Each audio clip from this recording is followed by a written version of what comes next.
I drop my hospital badge on the kitchen counter, still wearing blue scrubs from my 12-hour shift. Every muscle aches, but Nina will be hungry. Freezer door open, I scan for something quick: chicken tenders, frozen vegetables, good enough. Nora, could you come in here? Dad's voice floats from the dining room, carrying that artificial calm that always precedes trouble. Just a minute. I slide the chicken into the microwave, punch in 3 minutes. Starting dinner for Nina. This can't wait. I'm Addo. The microwave hums as I shuffle toward the dining room, still in my compression socks. Mom and Dad sit at opposite ends of the rectangular oak table, a formal arrangement we normally reserve for Thanksgiving or when Pastor Miller visits. Papers spread between them, crisp white against the scarred wood. Nina's wheelchair is positioned at the fourth side. Dad's gray-flecked mustache twitches when I enter. Sit down. No greeting, no "how was your shift," just the command. I lower myself into the remaining chair, noting Mom's pinched expression and the way Nina studies her hands folded in her lap. "What's going on?" I ask, trying to ignore the dread pooling in my stomach. Dad slides a document toward me, his signet ring catching the overhead light. "Your mother and I are getting older. We need to formalize the arrangements for Nina's care." I scan the first page. Caregiver agreement stretches across the top in bold letters. Further down, responsible party, Nora Ann Reed. I don't understand. "It's simple," Mom says, voice soft but unyielding. "You'll cash out your $401 to create a care fund for Nina. Then you'll contribute $2,000 monthly toward her ongoing expenses." The room tilts slightly. $2,000? Every month? Dad leans forward, fingers steepled. "You make 70 grand as a nurse. That's over 4,000 a month. We're only asking for half." "But my student loans, my rent?" "Don't hide behind student loans." Mom cuts in, suddenly sharp. "You've got 60 grand in your 401. Cash it out, you'll get at least 40,000 after taxes." My hands start trembling. I press them flat against the table, fighting the nausea climbing my throat. This seems very sudden. "Bae." "Nothing sudden about it," Dad says. "You've been responsible for your sister since the accident. Now we're just putting it in writing." I stare at the papers. My name repeated throughout. Responsible party. Financial obligations. Legally binding. My vision blurs around the edges as I try to process what's happening. "Sign today, and we can file the paperwork tomorrow," Dad adds, pushing a pen toward me. Memory flashes. 16-year-old me sitting on Nina's hospital bed, braiding her hair while machines beep around us. "I'll always take care of you." "I promise then," voice breaking. "This is all my fault, but I'll fix it somehow." Nina's eyes catch mine across the table now, then slide away. She hasn't spoken a word. Why is this all on me? The question comes out smaller than intended. "We're all family." Dad's face hardens. "Because you're the reason she's in that wheelchair." The familiar knife of guilt twists deeper, but beneath it stirs something new, a question I've never allowed myself to voice. 11 years of this, and now you want it in writing? "The arrangement has always been clear," Mom says, smoothing invisible wrinkles from the tablecloth. "You chose to feed stray cats instead of walking Nina to the bus stop. Your irresponsibility cost her everything." Each word lands with practiced precision. I've heard this story thousands of times. 14-year-old Nina missed her bus because I wasn't there to walk her. She tried to catch it at the next stop, crossed the street without looking, and a delivery truck couldn't stop in time. My fault. Always my fault. I need time to think about this. My voice steadies unexpectedly. Dad's eyebrows shoot up. "There's nothing to think about. You owe this to your sister." "Just a day or two," I insist. "Sign now," Mom says, "or we'll tell everyone at the hospital how you're abandoning your responsibility. Your supervisor at Denver Memorial, your church friends, everyone will know." The threat hangs between us. They know exactly how I've built my life around what happened, how the hospital staff respects my dedication to my paralyzed sister, how the church community admires my sacrifice. "You wouldn't do that. Try us." Dad's voice drops dangerously low. "Pastor Miller thinks you're practically a saint. Imagine his disappointment." Nina still says nothing, her wheelchair positioned perfectly to form a barrier between me and my parents. I reach for the pen, fingers trembling, hold it above the signature line. My entire future condensed to a single stroke of ink. Then I place the pen down gently. "I'll talk to you tomorrow." Dad starts to speak, but I'm already standing, legs unsteady beneath me. In my bedroom, I lock the door and sink to the floor, back against the wall. My hands shake too violently to text. I scroll through my contacts, finding a name I haven't called in years. The phone rings 3 times before she answers. Nora? Evelyn sounds surprised. It's been forever. Are you okay? The concern in her voice breaks something loose inside me. Tears flow freely now as I struggle to explain. They want everything I have. My retirement, my paycheck. I don't know what to do. Slow down, Evelyn says, lawyer mode activating. Start at the beginning. Tell me exactly what happened.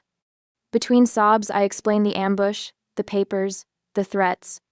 Evelyn listens without interruption, then asks the question that stops my breath. Nora, have you ever seen the actual police report from Nina's accident? No, I whisper, memories rearranging themselves like puzzle pieces. They handled everything. I was 16, devastated. They told me what happened.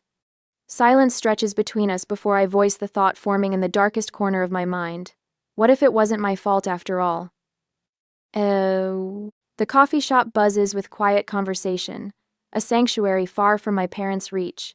3 days since their ambush, and my hands still tremble holding the ceramic mug. Steam curls upward, disappearing like the life I thought I knew. Evelyn slides into the booth across from me, briefcase thudding against the wooden table. Gone is the college friend with wild curls and infectious laughter.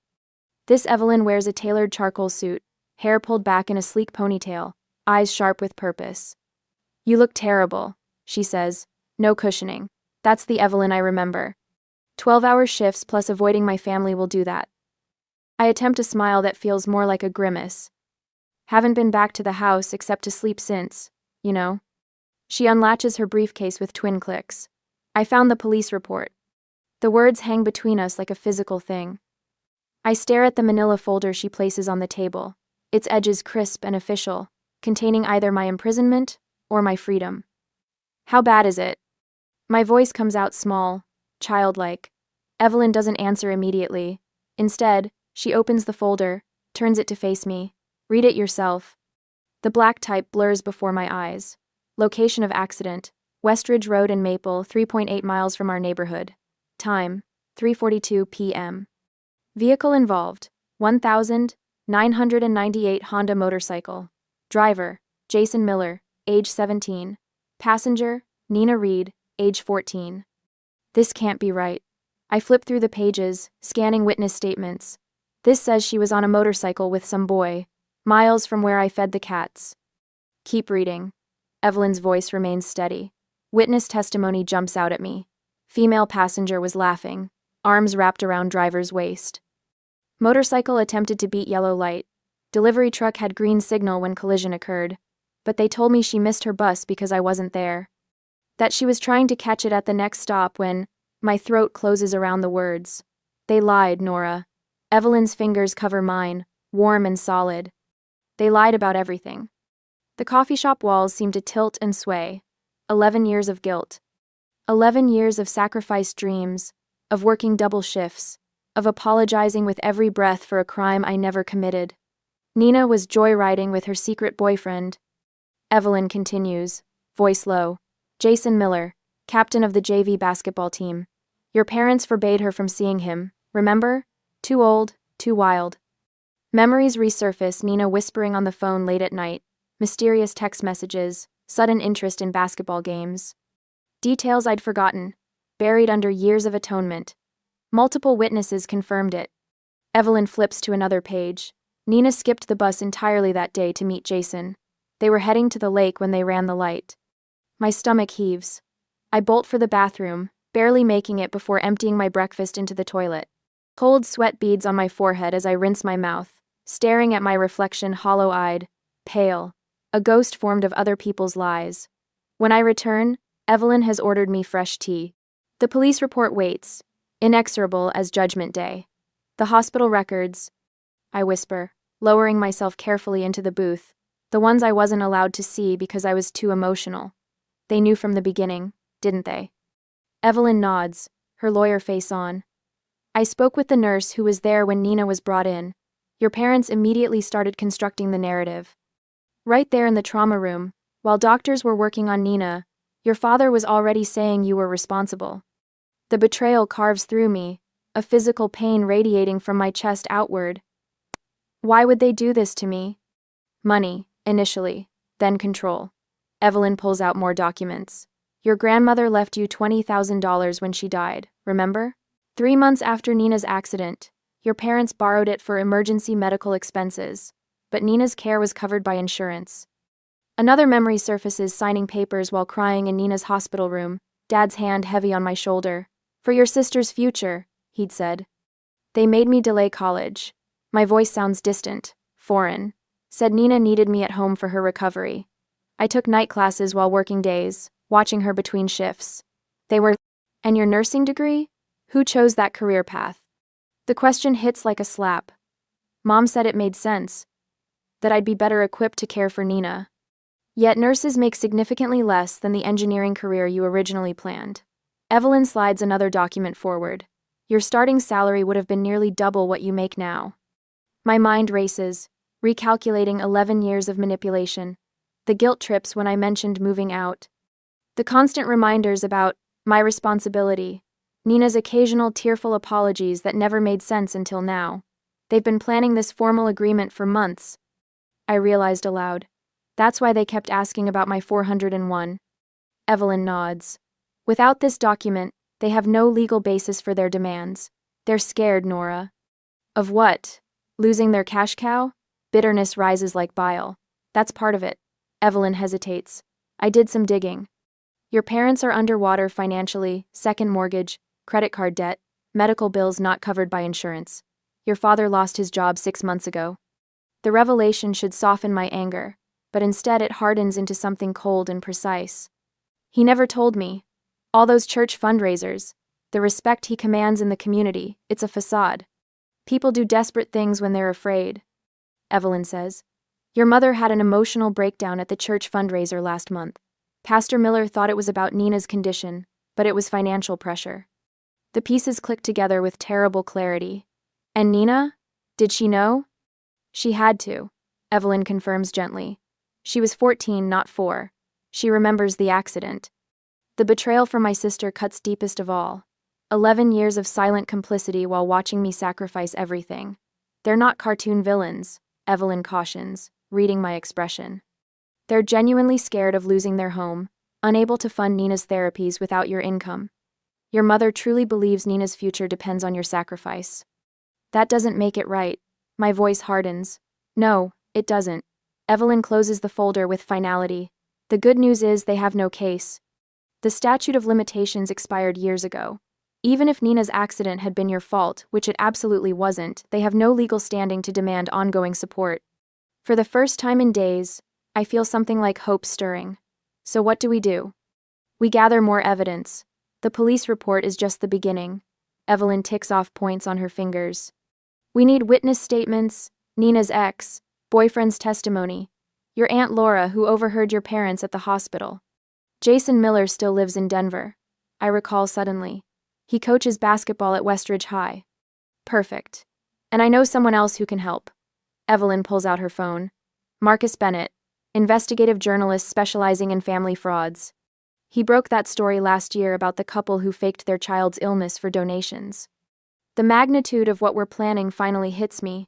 This will destroy my family. Evelyn's gaze softens slightly. Your family destroyed itself the moment they decided to sacrifice your future for their convenience. But this isn't about revenge, Nora. It's about freedom, yours and Nina's. I stare at the police report, at the truth concealed for 11 years. Will Nina hate me for this? She might initially. Change is terrifying, especially for someone dependent on others. Evelyn reaches across the table, her hand warm over mine. But you don't have to face this alone anymore. You have me, Marcus, your aunt. People who want the truth. For the first time in 11 years, the weight on my shoulders lightens incrementally. The path ahead remains daunting, but no longer impossible. Okay, I say, straightening my spine. Let's do this. As we gather the documents, planning our next steps, I picture 16-year-old me sobbing at Nina's bedside, promising eternal care for a crime I never committed. That girl deserves justice as much as the woman I've become deserves freedom. We have the truth now. And truth, once uncovered, cannot be buried again. That same day, I located Jason Morgan's profile on social media, my finger hovering over the message button. His life appears perfectly ordinary wedding photos, with a brunette in a lace dress, 2 small children with his square jaw, a suburban home with white columns. Nothing suggests he carries the same burden I do. Are you sure about this? Evelyn asks, peering over my shoulder at the laptop screen. No, but what choice do I have? I click the button and type a simple message. Were you with Nina the day of her accident? My phone buzzes within minutes, a local number I don't recognize. Nora? It's Jason. I got your message. His voice sounds deeper than I remember, but with the same slight hesitancy. I've been waiting 11 years for this call. My heart hammers against my ribs. What do you mean? I've carried this guilt for years. His words rush out, unstoppable. Nina begged me not to tell anyone she was on my motorcycle. She wasn't wearing a helmet, said it would mess up her hair for the party that weekend. The world tilts beneath me. I grip the edge of the table to steady myself. Your parents showed up at the hospital while you were getting coffee. They told me if I ever mentioned the motorcycle, they'd press charges for endangering a minor. His voice cracks. I was 17, scared out of my mind. When they started telling everyone about the bus stop and the stray cats, I just went along with it. Why are you telling me now? My voice sounds strange to my own ears, because it's eating me alive. And my wife saw your message. She's been telling me for years I need to come clean. He pauses. Nina knows I'm calling you. We've stayed in touch. My sister knew. All this time, she knew. Will you sign a statement about what really happened? I ask. Already typing it up? I'll have it notarized tomorrow. After I hang up, Evelyn squeezes my shoulder. One more piece of evidence. Now let's call your Aunt Laura. Aunt Laura's testimony comes easily, too easily, as though she's been waiting for permission to unburden herself. I was bringing flowers to Nina's room when I overheard your parents in the hallway. She explains, her voice wavering. Your mother said, don't let anyone know she was with that boy. We'll say Nora was supposed to walk her to the bus. And your father answered, Nora's always been responsible. She'll accept it was her fault. Laura's voice breaks. I should have said something then. I'm so sorry, Nora. By Sunday afternoon, I have everything I need. I time my arrival for when Nina is at physical therapy with her weekend caregiver. The living room seems smaller somehow as I stand before my parents, police report clutched in my hand. Dad looks up from his newspaper, eyes narrowing at my expression. What's going on? I know the truth about the accident, I say, my voice steadier than I expected. It happened miles from the bus stop, on Jason's motorcycle. The color drains from Dad's face. His hands clench the armrests of his recliner, knuckles white. Mom recovers first. We were protecting Nina from scandal. You were old enough to handle the responsibility. She says it like it's reasonable, like destroying one daughter to protect another makes perfect sense. You made me believe I destroyed my sister's life. My voice doesn't rise, but something in it makes them both flinch. For 11 years, I've carried that guilt. Dad leans forward, desperate. It doesn't change your obligation to your sister. I never abandoned Nina, and I never will. The words come from someplace new inside me, a place that's been buried under years of manufactured guilt. But I'm not signing those papers. Not tomorrow, not ever. I turn and walk out, back straight, head high. The front door closes behind me with a quiet click that feels more final than any slam. Evelyn waits in her car at the curb, engine running. Her eyes widen when she sees me. You look 10 pounds lighter. The tears come then, sudden and overwhelming, not tears of pain but of release, as though my body is shedding years of accumulated poison. It worked. I manage between sobs. They admitted everything. This is just the beginning, Evelyn says, pulling away from the curb. We're going to set things right. My phone buzzes with a text from Aunt Laura. My guest room is ready whenever you need it. I should have spoken up years ago. Then Marcus calls with news. I've been looking into your parents' finances. There's evidence they've been using your contributions for their mortgage, not just Nina's care. This is exactly the kind of family fraud case that needs exposure. As we drive away from the house where I've been imprisoned by guilt for more than a decade, I watch it shrink in the side mirror. For the first time, I allow myself to wonder, do I push forward now, or give them time to come clean on their own? The answer forms clearly in my mind. No more time. No more lies. I need to talk to Nina when she gets home from therapy. My sister needs to know that I've discovered the truth, and that I don't blame her for staying silent all these years. We've both been victims in different ways. It's time for us both to be free. On Monday morning, I take a sip of cold coffee, grimacing at the bitter taste as I stare at the whiteboard in Evelyn's office. The timeline stretches across the entire wall, 11 years of manipulation mapped out in neat blue marker. Each sticky note represents a moment when my parents leveraged my guilt to extract money, time, or emotional support. We need to anticipate their next move, Evelyn says, capping her marker. Her crisp pantsuit and steady voice ground me as I try to process the magnitude of what we're uncovering. They won't just roll over now that you've confronted them with the police report. The fluorescent lights hum overhead as I nod, forcing myself to look at the board with clinical detachment. My nursing training kicks in, assess the situation, identify risks, develop a plan of action. Martin always counterattacks when cornered. I say, pointing to incidents in 2018 and 2021. Here, when I questioned why my inheritance from Grandma went to Nina's treatments, he told Pastor Miller I was becoming bitter about my Christian duty. And here, when I tried to move to my own apartment, he claimed Nina had a medical setback that required round-the-clock care. Marcus enters with a stack of manila folders, setting them on the conference table with a solid thump. His investigative journalist instincts have proven invaluable over the past week. You were right about the financial angle, he says, opening the top folder. I tracked your contributions against Nina's medical expenses for the past 5 years. Less than 40% of what you gave them actually went to her care. Number 9. My stomach tightens as I scan the spreadsheets. Where did the rest go? Mortgage payments, credit card bills, a fishing boat purchased 3 years ago. Marcus taps a highlighted section. And this is interesting, they've been making payments to a vacation timeshare in Florida since 2020. The betrayal stings fresh, but I push the emotion away. This isn't about hurt feelings anymore. It's about systematic fraud. We're building this case exactly like we would for a patient safety investigation.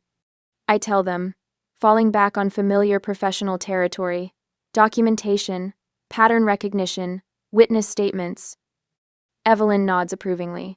That's exactly right. Emotional confrontations won't work with manipulators this skilled.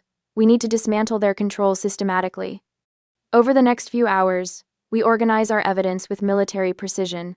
Jason's written account of the accident, and the threats my parents made afterward. Financial records showing the pattern of misappropriation. Medical records revealing treatments that were billed but never happened.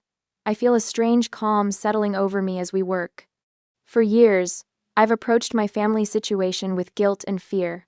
Now I'm analyzing it with the same clear-eyed focus I bring to complicated patient cases. Marcus taps his pen against the table. The insurance angle is particularly concerning. There are several claims filed for Nina's equipment that never materialized. That crosses into potential fraud territory. I've spoken with 3 of your colleagues at Denver Memorial, Evelyn adds. They've provided statements about your exhaustion from carrying this double burden. Dr. Harriman was particularly supportive, said he's watched you fall asleep, standing up during 12-hour shifts after being up all night with Nina. The office phone rings, startling us. Evelyn answers, her expression shifting as she listens. Yes, she's here. I see. We'll review it immediately. She hangs up and turns to me. Your parents have hired Patricia Lambert. The family support attorney? Marcus frowns. That's a serious escalation. Evelyn nods grimly. My assistant just received a formal demand letter. They're citing moral obligation and threatening to petition for guardianship of Nina if you don't comply with their financial demands. My hands begin to shake, the first crack in my professional detachment. Patricia Lambert has a reputation for aggressive litigation in family support cases. The thought of a legal battle sends panic coursing through me. Can they do that? Take guardianship of Nina? No, Evelyn says firmly. But they're counting on your fear to make you fold. Legal fees alone could drain what savings you have left. Marcus studies my face. You okay? I take a deep breath, steadying myself. The initial shock recedes, replaced by a surprising clarity. They're trying to scare me because they know I have the truth. I look between my allies, determination hardening inside me.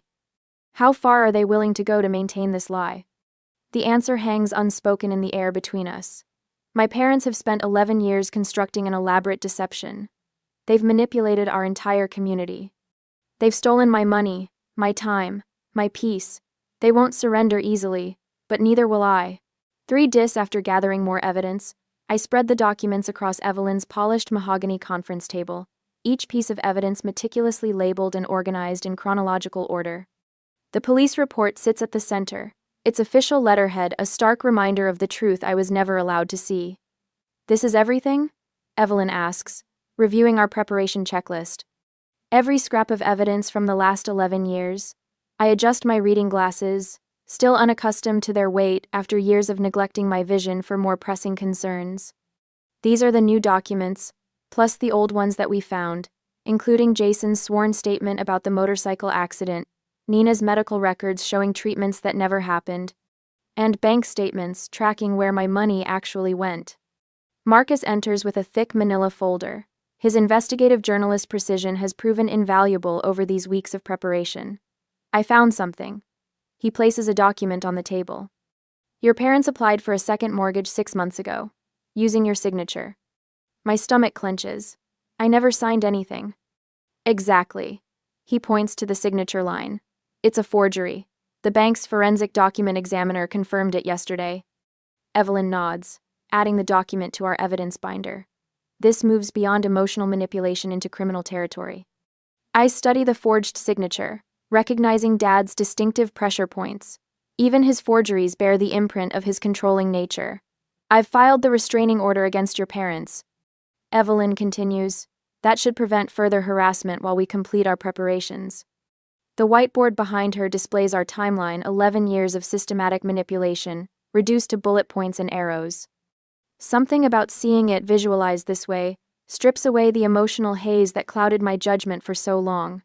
Nina's medical records were the final piece, I say, tapping a folder containing documents from 3 different specialists. Half the treatments they claimed my money paid for never happened. The physical therapy center has no record of the intensive sessions they described at church fundraisers. Marcus whistles softly. "This isn't just a family squabble anymore. It's financial fraud." "We're not just exposing a lie," I say, my voice steadier than I expected. "We're dismantling a decade of fraud." "For my another way." My phone vibrates against the table. Hospital administration. I hesitate before answering. Nora Reed speaking. "Miss Reed, this is Melissa from HR. Your immediate presence is requested regarding serious allegations about your professional conduct." Ice spreads through my chest. "What allegations?" "Your father called our ethics hotline this morning. He claims you've been stealing prescription medications to sell for personal profit." The accusation steals my breath. I place the phone on speaker so Evelyn and Marcus can hear. "I'll be there in 30 minutes. I manage, ending the call. "They're escalating," Evelyn says, already gathering documents. "They discovered our investigation and they're striking at your most vulnerable point." My career. The floor seems to tilt beneath me. Everything I've worked for. Marcus shakes his head. "It's a desperate move. They're hoping you'll back down to protect your reputation." I need to address this immediately. I stand, gathering my credentials and professional portfolio. The hospital has cameras in all medication areas.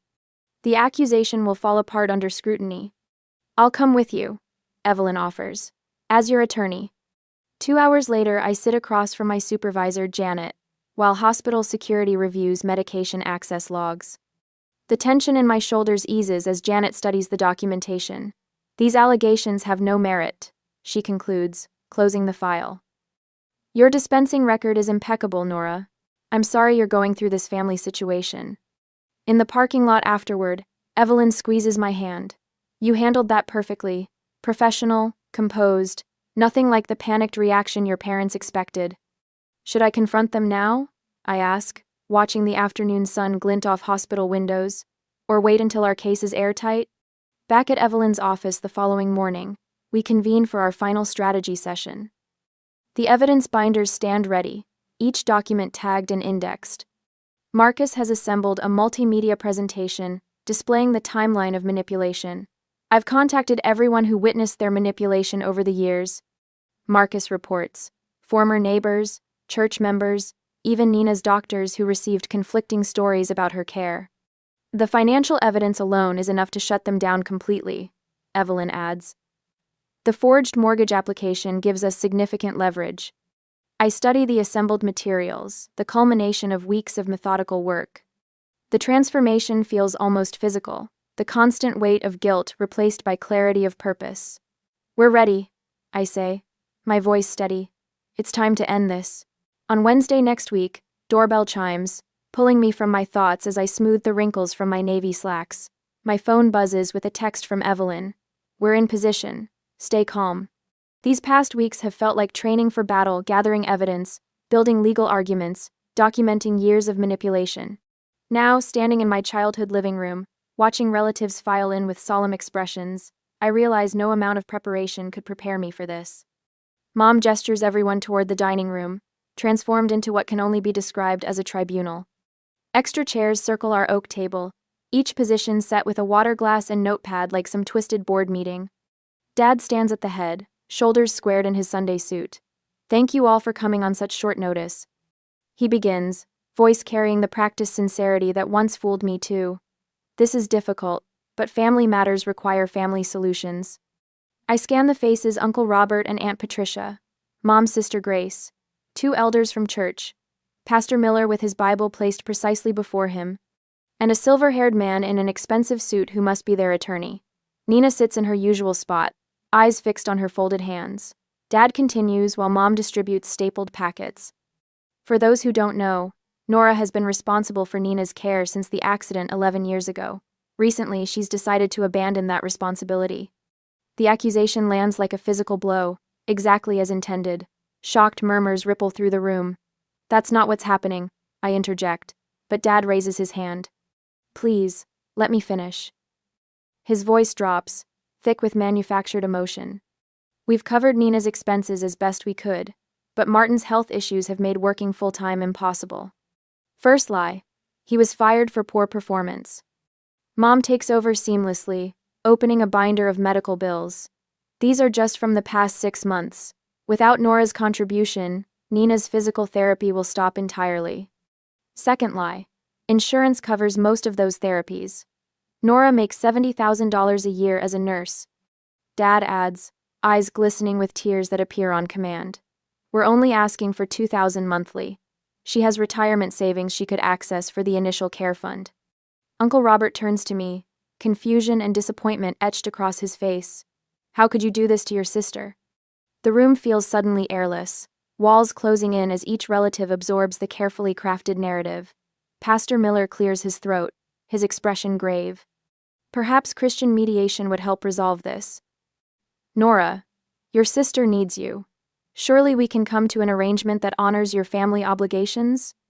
The attorney slides papers toward the empty space before me. I've drawn up a simple caregiver agreement. Once signed, we can ensure Nina's needs are met properly. Every eye turns expectantly toward me. This is exactly what they wanted. Public pressure, moral judgment, the weight of community expectation forcing my compliance. Nina remains silent, her continued muteness interpreted as confirmation of their story. My phone vibrates again in my pocket, the signal we arranged. I rise slowly, surprising myself with how steady my voice sounds. Before anyone signs anything, I'd like to introduce someone. On cue, the doorbell rings. Mom frowns, clearly annoyed at the interruption of their perfectly orchestrated intervention. Who could that be? She asks, suspicion edging her tone. My attorney. I answer simply, watching her face pale. And a journalist who's been helping me investigate what really happened 11 years ago. Dad's hand tightens around his pen. This is a private family matter. It stopped being private when you invited the church elders and your lawyer. I walk to the front door without waiting for permission. Evelyn enters first, every inch the professional in her charcoal suit, followed by Marcus with his recorder and press credentials visible. Behind them, Aunt Laura steps in, Mom's youngest sister, who worked at the hospital when Nina was admitted. What is she doing here? Mom demands, rising from her seat. Supporting the truth, Aunt Laura replies, moving to stand beside me. Pastor Miller looks bewildered as Evelyn introduces herself. I'm Evelyn Carter, representing Nora Reed. I understand you've been discussing a caregiving agreement under false pretenses. This is absurd, Dad sputters, his practiced composure cracking. Nina has been paralyzed for 11 years because Nora failed to walk her to the bus. Everyone here knows the story. That's the story you told. I correct him, feeling strangely calm now that the moment has arrived. But it's not what happened, is it, Dad? Marcus sets up his recorder at the table's edge. Martin and Diane Reed. I'm Marcus Bennett with the Denver Chronicle. I've been investigating your financial arrangements regarding your daughter's care. Mom's face contorts with fury. How dare you bring strangers into our home to attack us? After everything we've done for Nina. After everything you've done? The words escape me as a harsh laugh. You've spent 11 years making me believe I destroyed my sister's life. You took my college fund, my inheritance from Grandma, and half my paycheck every month while telling me it was my responsibility. The room falls silent, relatives exchanging uncomfortable glances. Pastor Miller leans forward, uncertainty replacing his earlier confidence. Nora, these are serious accusations. Yes, they are. I turn to face the assembled family. Before anyone signs anything, there's something you all need to see. Evelyn opens her briefcase, removing manila folders for each person present. I catch Nina's eye across the table, seeing fear, and something else, perhaps relief. Nina, I say softly, after 11 years, don't you think it's time for the truth? Tears fill her eyes as she looks up, her fingers white-knuckled around the wheels of her chair. The folder before her contains what the others don't, photographs of her with Jason on his motorcycle, taken the morning of the accident. I've carried this for so long, she whispers, barely audible. Evelyn places the final folder in front of Pastor Miller. The police report, witness statements, and financial records documenting 11 years of systematic fraud. The accident happened 3.8 miles from the bus stop, on a motorcycle with Nina's boyfriend against her parents' rules. Uncle Robert opens his folder, color draining from his face as he scans the documents. This says the accident had nothing to do with missing the bus. Nothing whatsoever, I confirm, watching my parents' carefully constructed world begin to crumble. They lied to everyone, including me, from the moment Nina arrived at the hospital. Aunt Laura speaks up, her voice trembling slightly. I was there that day. I overheard Martin telling Diane to make sure no one knew Nina was with that boy on the motorcycle. They created the bus stop story before Nina even went into surgery. Pastor Miller turns to my father, shock evident in his expression. Is this true, Martin? The silence stretches, thick and suffocating, as the assembled family members turn to my parents, waiting for a denial that doesn't come. My mother's lips press into a thin, bloodless line. My father's jaw works soundlessly, his carefully constructed persona shattering under the weight of documented truth. Nina's voice breaks the silence, small but growing stronger with each word. I skipped the bus to ride with Jason. Mom and Dad always said Nora would be blamed because she was supposed to be watching me. Her eyes meet mine across the table. I let them do this to you. For 11 years, I stayed silent. The tears I've been holding back threatened to fall, but I blink them away. This isn't over yet. I'm sorry, Nina. I reach toward her, not quite touching. I would have helped you anyway. You never needed to lie. We all need to review these documents carefully, Pastor Miller says, his earlier certainty replaced by grave concern. Marcus steps forward, recorder in hand. I'd like to ask a few questions about the church fund that was established for Nina's treatments. The atmosphere in the room shifts palpably, fear giving way to the first stirrings of accountability. My parents, once so confident in their manipulation, now sit frozen as their elaborate construction begins its inevitable collapse. I remain standing, supported by allies who helped me uncover the truth, finally ready for whatever comes next. I stayed quiet out of shame. Nina bursts into tears, her tears streaming freely now. I begged Jason not to tell anyone. I was 14 and scared of getting in trouble. Her hands grip the wheels of her chair as she moves closer to the center of the room. When Mom and Dad blamed Nora, I was too terrified to contradict them. And then it just continued, year after year. Her voice breaks. I let you carry this burden for 11 years. I'm sorry. The transformation in the room is immediate and complete. Uncle Robert's face hardens as he looks at my father. Aunt Sarah moves to sit beside me, her hand finding mine. Pastor Miller closes his Bible with a soft thud. This betrayal goes against everything our community stands for. Pastor Miller says, standing to face my parents, "You've manipulated not only your daughters but our entire church family. Church elder Mr. Peterson rises from his seat. The church fund was meant for Nina's treatments, not your mortgage. My parents shrink into themselves as the room turns against them. The power that once allowed them to control my life through guilt and manipulation evaporates in minutes. Marcus captures everything on his recorder. I have everything I need for a comprehensive story about family fraud. He says quietly to me, I never abandoned you, Nina, I say, moving to kneel beside her wheelchair. I just couldn't live with the lies anymore. Nina reaches for my hand, gripping it tightly. I knew it was wrong but was too scared to speak up. Can you ever forgive me? I pull her into a hug, feeling her shoulders shake with sobs. There's nothing to forgive. We were both victims here. Elder Peterson clears his throat. The church board will need to investigate the potential misuse of donated funds. Evelyn steps forward. And I should clarify for everyone present, Nora has no legal obligation to provide financial support for Nina, and never did. Pastor Miller nods solemnly. Moving forward, the church will ensure proper oversight of any support for Nina's care. My parents stand together, isolated in a room full of people who now see them clearly for the first time. Mom reaches for her purse, Dad for his keys, silent acknowledgement of their defeat. I think we're done here, Dad says flatly. No one stops them as they move toward the door. No one offers goodbyes. As the door closes behind them, I remain beside Nina, our hands still clasped together. The weight of 11 years lifts from my shoulders, leaving me lighter than I've felt since I was 16 years old. In the silence that follows their departure, Nina squeezes my hand. What happens now? She whispers. I look around at the people who stood with me today, Evelyn with her legal brilliance, Marcus with his investigative skills, Aunt Laura with her belated but crucial truth, Pastor Miller with his moral clarity. Now, I tell her, we start over. With the truth. The sunlight streaming through the window catches Nina's tears, but for the first time in 11 years, they shine not with guilt or shame, but with hope. 3 weeks after the confrontation, I unlock the door to Nina's new apartment, pushing it wide as she wheels herself across the threshold. Sunlight streams through uncovered windows, painting golden rectangles on the hardwood floors. The space is modest but completely accessible, lowered countertops, roll-under sink, wide doorways, and a bathroom large enough for her wheelchair to turn around comfortably. Is this really mine? Nina's voice carries a wonder I haven't heard since we were teenagers. All yours. I set down the box I'm carrying. The insurance settlement covered the first year's rent plus the accessibility modifications. No more asking permission to adjust your living space.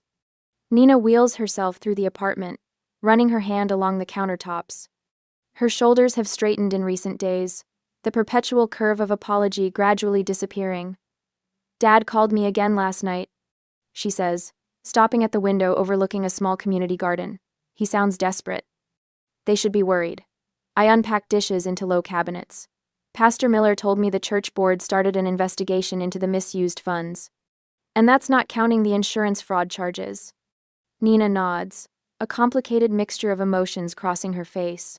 11 years of lies unraveling in 2 weeks. My phone buzzes with a text from Evelyn. Financial guardianship papers approved. All Nina's benefits will be properly managed now. I show Nina the message. No more intercepted checks or diverted funds. She smiles, then wheels to the couch where I join her. Have you been sleeping? The question catches me off guard.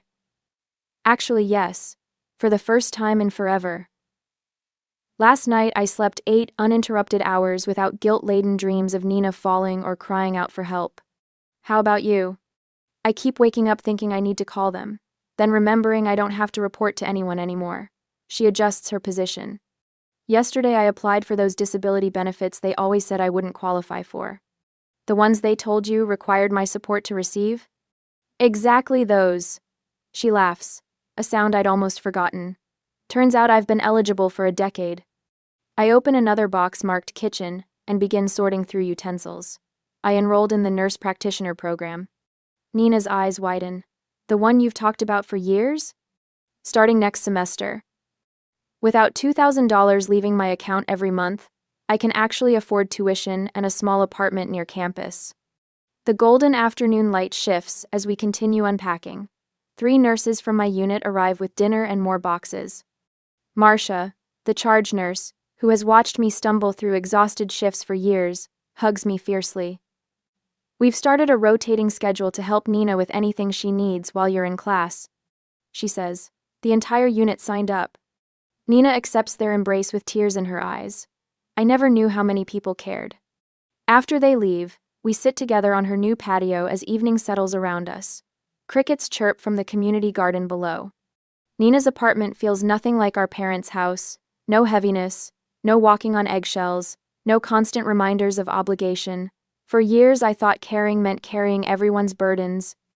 I say, watching a hummingbird dart among the potted flowers Marcia brought.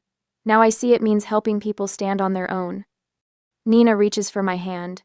I should have told you the truth years ago. We were both trapped in different ways. 6 months later, I stand before the whiteboard in Denver Memorial's Trauma Center, leading orientation for new nurses. My scrubs are the same blue, but everything else has changed. My small apartment near campus is filled with plants and books. My student loans are on a manageable repayment plan. Most importantly, the weight crushing my chest for 11 years has lifted. Remember, I tell the wide-eyed nurses, your first responsibility is to advocate for your patients. Sometimes that means standing up to family members who claim to know what's best. And, after my shift, I drive to Nina's apartment for our weekly dinner. She's mastered cooking from her wheelchair, and the smell of lasagna greets me at the door. How's the online program going? I ask, setting my bag down. 3 A's so far. Pride colors her voice. The disability advocacy course is my favorite. I'm helping 2 families navigate the system our parents exploited. We eat at her accessible table, discussing future plans rather than past mistakes. When she mentions our parents' latest attempt at reconciliation, I don't feel the usual twist of anxiety. I told them the same thing I always do. I say, I'll consider a relationship when they take full responsibility and make amends to the people they hurt. Nina nods. They're still talking about family obligation and forgiveness without acknowledging what they did. Their choice. I take another bite of lasagna. I don't need anyone's permission to create my own life anymore. On the 1-year anniversary of the confrontation, Nina and I drive to the city park where I used to feed stray cats as a teenager. The autumn leaves crunch under her wheelchair as I push her along the path to the small clearing where the feeding station once stood. Remember when I couldn't even look at cats without feeling guilty? I ask, helping her navigate a bumpy section of trail. Nina laughs. And now we're building a support network for families dealing with spinal cord injuries. The Reed Sisters Foundation launched last month with funding from a settlement with our parents' insurance company. We've already helped 3 families navigate medical systems without financial exploitation, providing grants for accessibility modifications and legal support to protect vulnerable patients.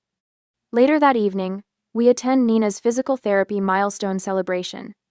She demonstrates her improved upper body strength by transferring from wheelchair to treatment table without assistance, earning applause from the gathered therapists and fellow patients. When asked to say a few words, Nina wheels to the center of the room. The heaviest burden wasn't my paralysis, she tells the group, her voice steady and clear. It was the lies. Watching her speak with such confidence, I feel a sense of completion. The truth hasn't just set us free, it's shown us who was really there for us all along. Not the parents who claimed exclusive rights to our loyalty, but the community that rallied around us when we finally spoke our truth. As we leave the celebration, Nina asks, do you ever wonder what would have happened if Evelyn hadn't asked about the police report? I consider this as we head toward the car. I think the truth would have found its way out eventually. It was too big to stay buried forever. What would you do if you discovered a family member had been lying to you for years? Would you confront them directly or gather evidence first?